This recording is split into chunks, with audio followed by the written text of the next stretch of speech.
கண்டிகை ஸ்லோகம் இதை 9 வாரம் சொல்லுவதாலே உமையவள் திருவருள் சேரும்.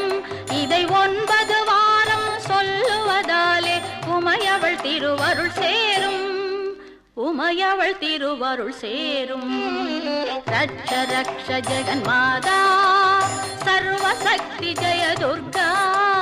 ரட்ச ரக்ஷ ஜெகன்மாதா சர்வசக்தி ஜெய துர்கா.